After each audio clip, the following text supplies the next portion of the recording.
Today we're going to do triangle congruence proofs. And when we're starting our proofs, the key thing you want to look for here is to figure out what is congruent or equal.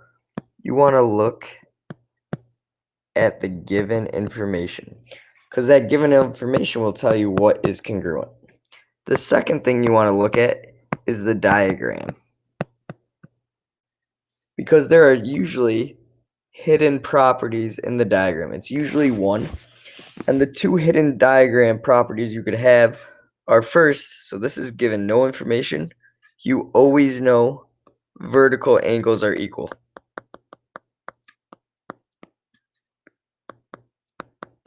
So when we have vertical angles, we could always say, oh, those two angles are equal. They don't have to tell you anything.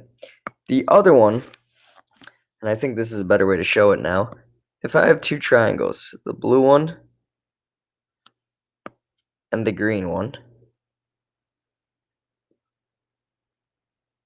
if I look at what they have in common, the blue and green overlap here at CA. So that side is the same in both triangles. So CA is congruent to AC, and this is called the reflexive property.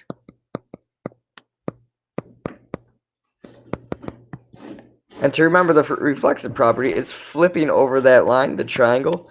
It's a reflection, and it shares that side, so it's got to be equal in both triangles.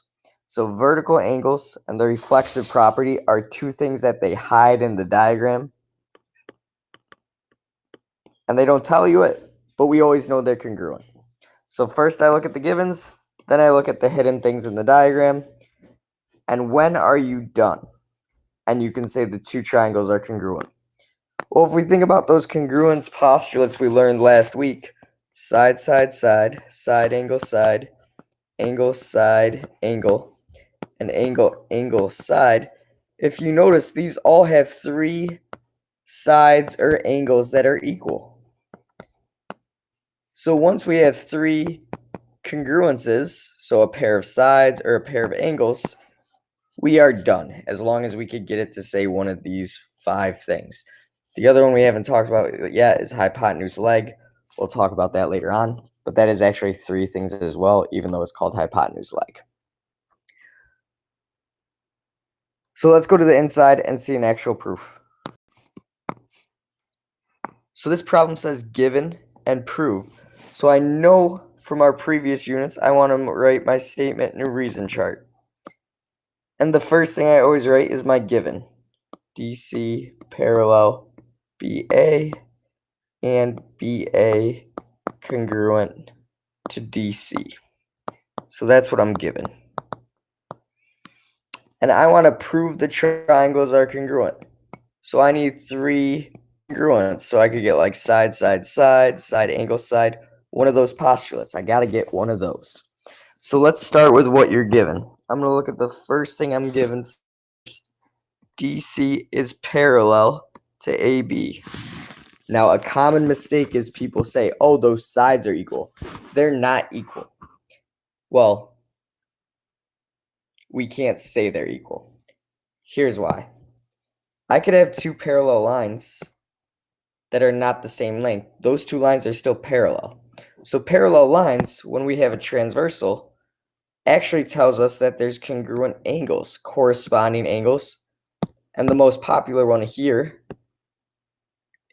alternate interior angles are also congruent. So when I have parallel lines, generally I look for alternate interior angles congruent, but it could be other corresponding angles as well.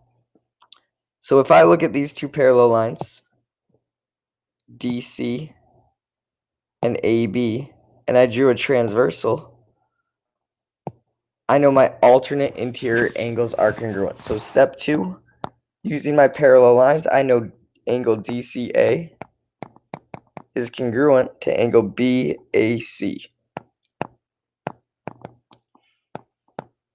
And this is because alternate interior angles are congruent.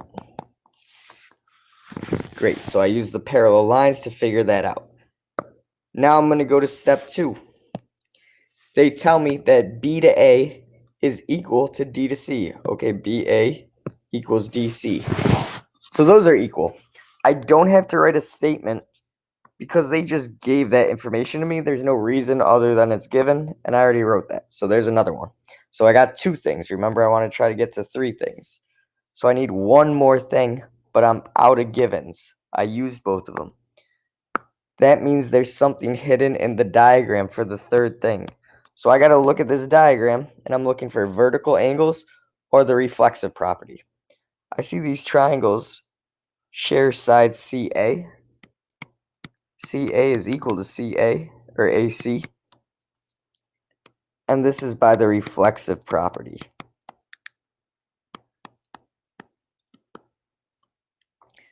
And I'm also going to put tick marks to show. Now it's really important that I put tick marks on my diagram because that's going to help me. Now that I have 3 things congruent, we have the given, the angles, and this side, so that's 3. I'm done.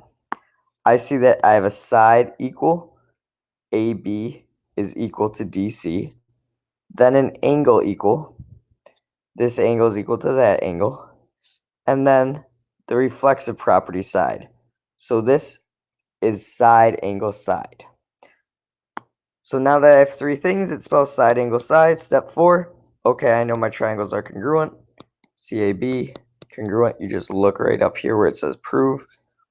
Triangle ACD, and it's by side angle side. So we just write the postulate here. So I prove these are equal. If those 3 things are equal, the whole triangle's got to be equal to each other. All right, so pause the video, try the one on the right, and I'll show you the answer. So on this one, we're given 2 things that are congruent, so all you really have to do is mark them up. So first, V to Y is equal to VW. Okay, so there's one side equal. Need 2 more things. Second thing I'm given, YVZ. Oh, my bad. Y to V to Z. That angle is equal to WVZ. W to V to Z. Okay, those 2 angles are equal. They gave me those things, so I don't have to write a reason. So I need one more thing equal to be done here. I see that they have this line in common. Both triangles have that line. So V to Z is congruent to ZV, and that's by the reflexive property.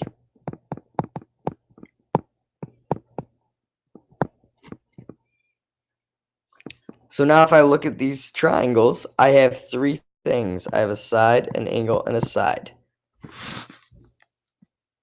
So once I have those 3 things, I know my triangles are congruent. Triangle VWZ, congruent triangle VYZ, and it's by side, angle, side, this one.